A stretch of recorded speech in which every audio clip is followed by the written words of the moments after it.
Good morning, Algebra 2. We are going to cover Lesson 106 on the fundamental theorem of algebra. So the fundamental theorem of algebra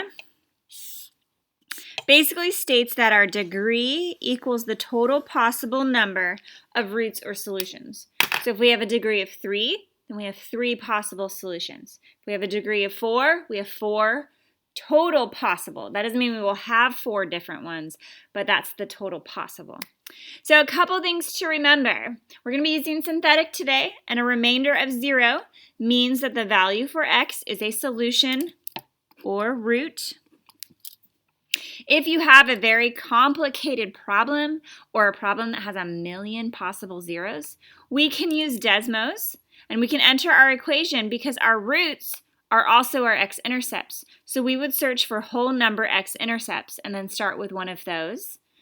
Also, our possible zeros, which I use PZ, is plus or minus factors of our constant divided by the positive negative factors of our leading coefficient.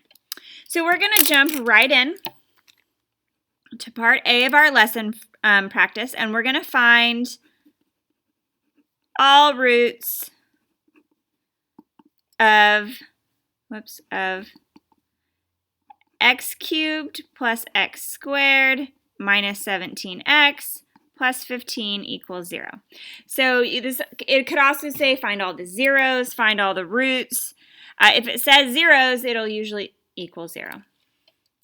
So let's start with our degree, which is 3 because it's x cubed, which means I could have up to 3 different solutions. So I like to set it up this way. My possible zeros equal the factors of my constant, which is 15. So factors are 1, 3, 5, and 15. And each of these could be either positive or negative. And I'm going to divide that by factors of my leading coefficient, which is 1.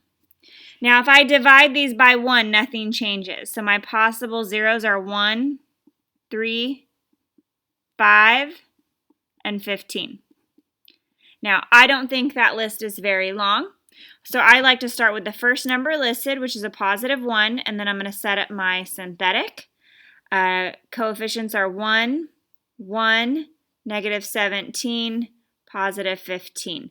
And nothing's missing. Notice it goes the exponents, 3, 2, 1, 0.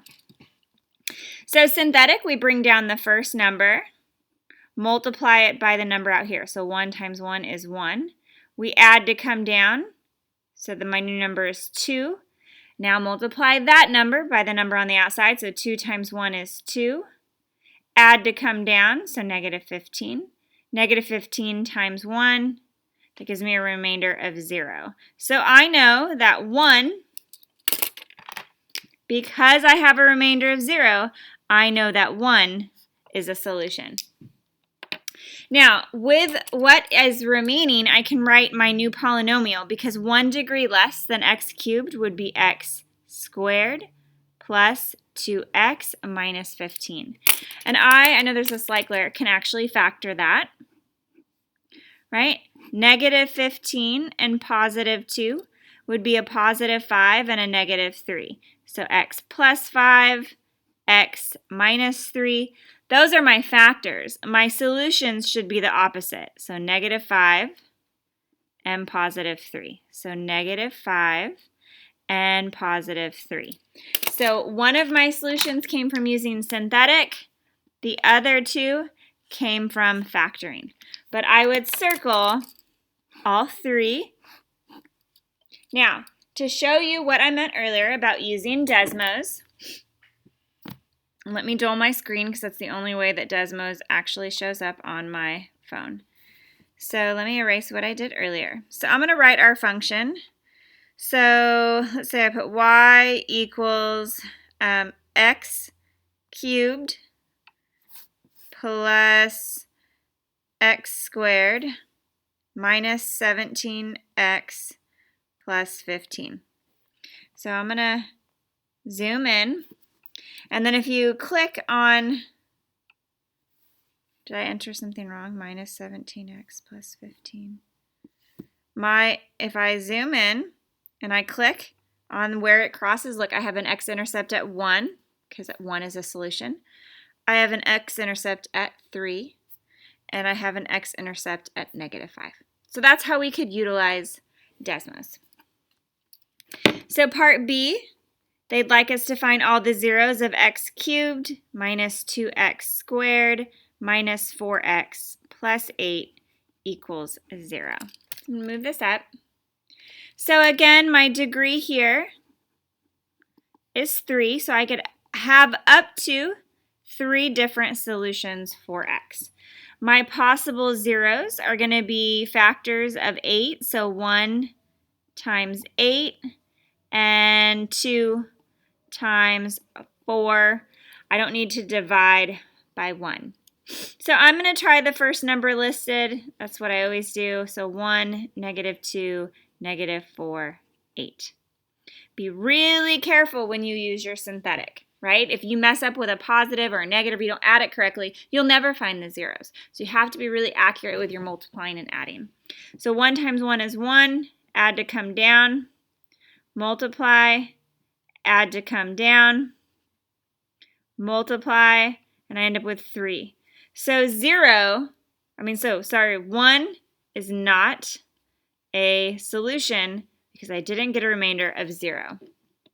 Now, I can use Desmos to confirm where my zeros are. So I'm going to edit this equation that I entered earlier so it matches this one. So -2, -4, plus 8. And 1 isn't a solution. In fact, the first one that works here is 2.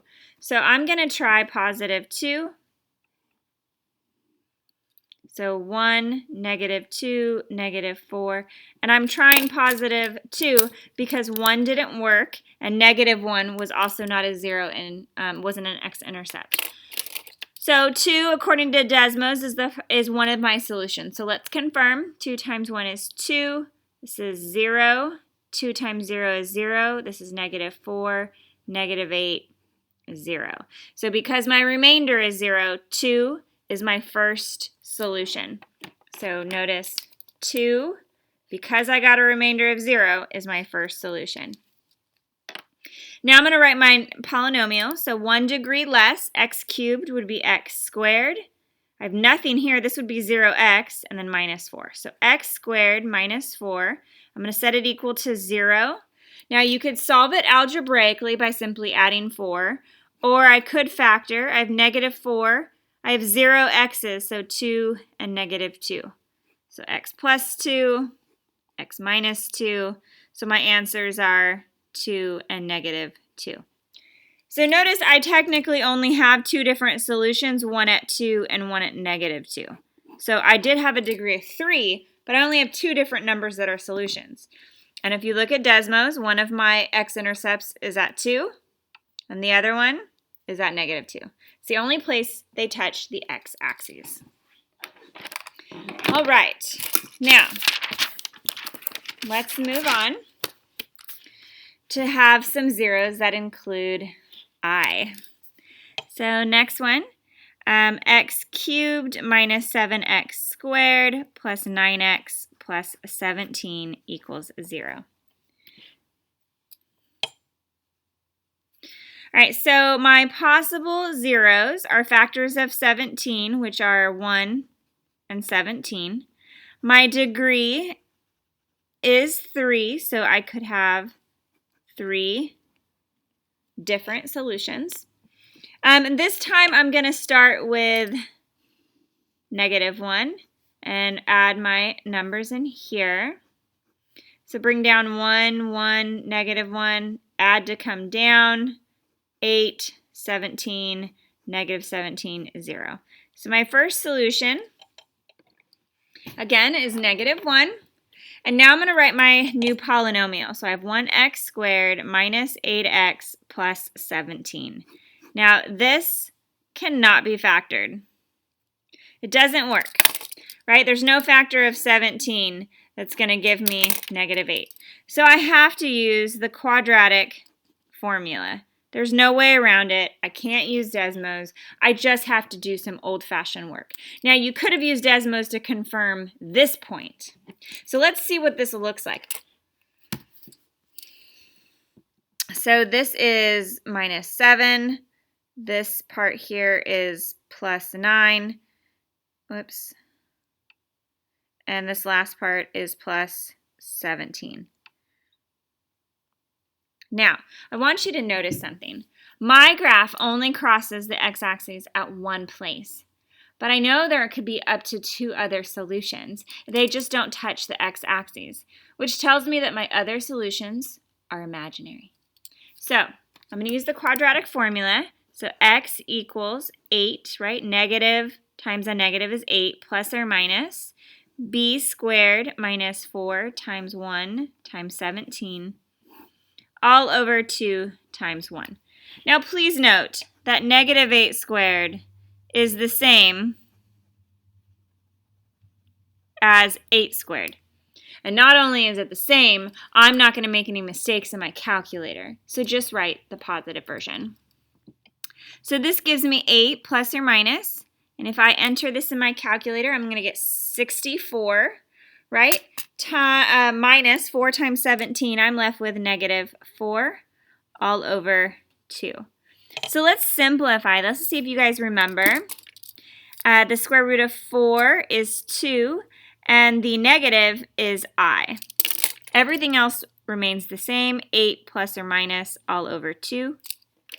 Once you have a triangle, and by triangle I mean I have 3 things, I can reduce by 2. So x equals 4 plus or minus I. So I'm going to come back up here. I have 4 plus I and 4 minus I.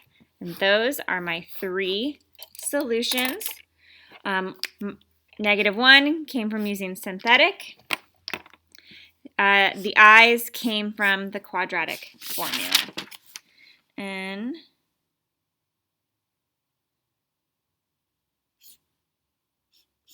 sorry, I'm editing how I wrote the last one. All right, moving on to part D. And part D is a lot longer. The problems just get more difficult. So D, I'm finally going to be given one that has more than a degree of 3.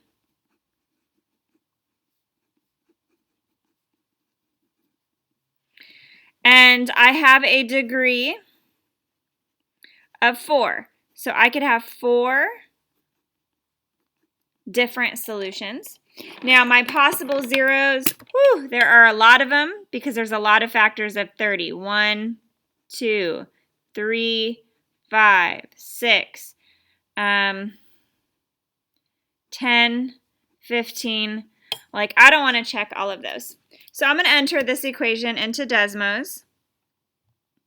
So I have x to the 4th minus 8x cubed plus 13x squared plus 16x, and this out here is minus 30. All right, so here's our graph, and I'm going to select where it crosses. Let me make sure I entered this right. So I see a nice place here at 5, so and then a nice place, that's a decimal, a nice place there. So I'm going to use 3 and 5 in my synthetic. Doesn't matter what number you start with. 1, negative 8, 13, 16, negative 30. So bring down the 1. 1 times 3 is 3. Add to come down. Multiply. Add. Multiply. Add. Multiply. So 3. Now you're going to use these new numbers for the next one, which is 5. Right? We looked at Desmos. We saw that 3 and 5 were x-intercepts on Desmos.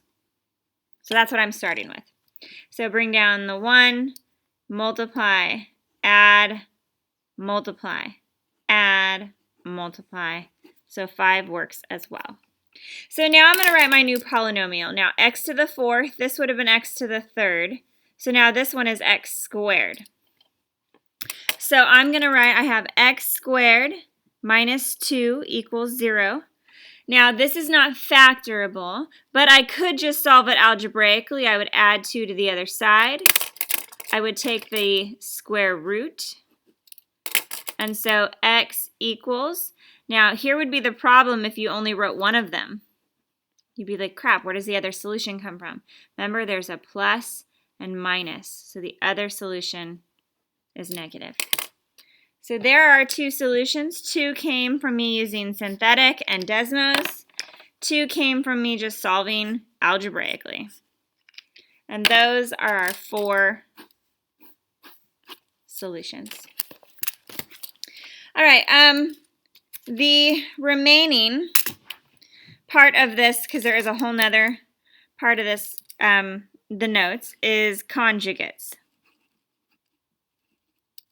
Conjugate states that irrational and complex roots come in pairs. So irrational would be like 1 plus root 3. Then its pair or conjugate would be 1 minus root 3. Notice the only thing I changed is the sign in between. Another example would be the negative square root of 5. Its conjugate would be the positive square root of 5. So those are examples of irrational. Complex are numbers, solutions involving I. So 2 minus 3i, its conjugate pair would be 2 plus 3i. Negative 5 plus I, its conjugate would be negative 5 minus I. Notice the only thing I change is the sign in the middle. I don't change the sign out front. There's technically a 0 right here. I know it seems like I changed it. So for the following examples, we're going to write the lowest degree polynomial with the following zeros. So number 1. So this is the second part of the notes. So if I have the following zeros, 5 plus I and 1 plus root 3. So when I look at this, the first thing I have to do is know that I have a conjugate partner to 5 plus I. Its partner is 5 minus I, or its conjugate. The conjugate to 1 plus root 3 is 1 minus root 3. So the first thing you're going to do first, write conjugates.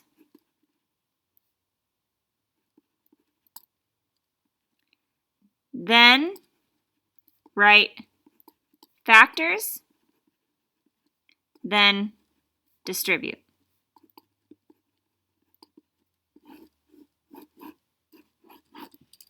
So let's write our factors. So we bring in all factors with an x. So opposite of positive 5 is minus 5. Opposite of I is minus I. Next one.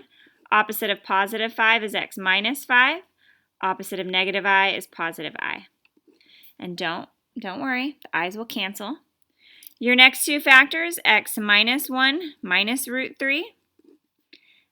X minus 1 positive root 3. So I just changed the sign for both. Now I'm going to do these in pairs, but I'm going to multiply the pairs that look alike. So multiply these, multiply these. So multiply in like pairs. Okay? They don't look alike, don't multiply them yet. So if I distribute these first 2, I get x squared minus 5x. Plus ix.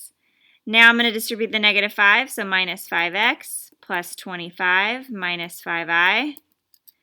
Minus ix plus 5i minus I squared.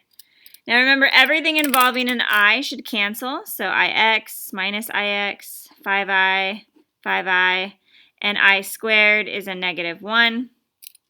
And so now I have x squared minus 10x plus 26, because this becomes a negative negative 1, becomes a positive 1. So the shortcut to multiplying by negative 1 is just change this to plus 1. But a negative negative 1 is positive 1. So that's the result of this one. Now I have to multiply these. So x squared minus 1x plus root 3x minus 1x plus 1 minus 1 root 3 minus root 3x plus root 3 minus 3. So anything with a root 3 should also cancel. And I'm left with x squared minus 2x minus 2. Right? I combined the x's and I combined the real. Same with over here. I combined my x's and I combined negative 25. This became a positive 1. And that's where I got the 26. Now I can multiply these. So now I have to distribute these together. So if it helps, you can use the box method. For any of this, you can use the box method. So x squared minus 10x plus 26, x squared minus 2x minus 2. Okay, and then you just fill in your box by multiplying, and then you combine your like terms. So this is referred to as the box method. You can do this. If this is losing you, then try the box method. So if I fill in this box, x squared times x squared is x to the 4th, right? This is negative 2x cubed minus 2x squared. This would be negative 10x times that is negative 10x cubed plus 20x squared plus 20x. This would be 26x squared minus 52x minus 52. If I combine like terms, I get x to the 4th. Notice your like terms are diagonal from each other. I can combine these. I can combine these. And I can combine these. Those are your like terms. So x to the 4th minus 12x cubed, 46, 44, x squared minus 32x minus 52.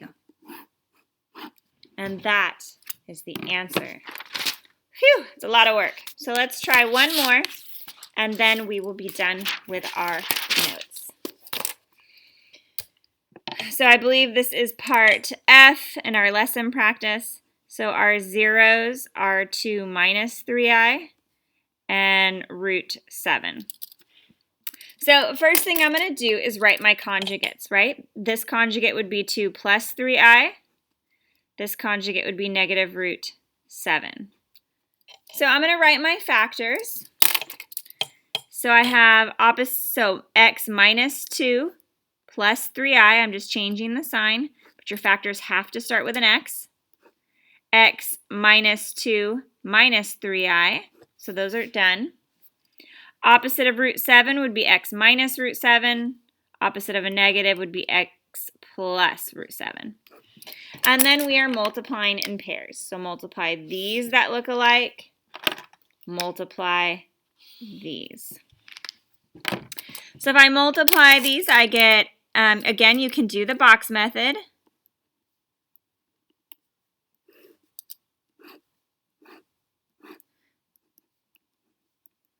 If that helps you organize your work. So x squared minus 2x minus 3i x. Negative 2x plus 4 plus 6i. 3ix, negative 6i, negative 9i squared. All right, so look at your work diagonally. So these are like terms. And these cancel. And I squared is a -1, which makes this positive 9. So I have x squared minus 4x plus 13 for this one. Sorry, I forgot I should have written this below. X squared minus 4x plus 13. Now I'm going to multiply this using the box method. It might help some of you. Organize your work. So x squared, root 7x, -7, negative root 7x, and -7, right? Square root of 7 times the square root of 7 is 7. These cancel, and I'm left with x squared minus 7. Now I can multiply these. So again, if you want, you can use the box method. It's totally up to you. It helps some, others don't like it, and I don't care how you multiply. Just figure out what works for you. So this is x to the 4th minus 7x squared minus 4x cubed plus 28x, 13x squared minus, 7 times 13, 91. Now, I don't have, the only like terms I have in here are these guys. So my answer is x to the 4th minus 4x cubed plus 6x squared plus 28x minus 91. And that is the answer. I will link below what is assigned for homework. Thank you.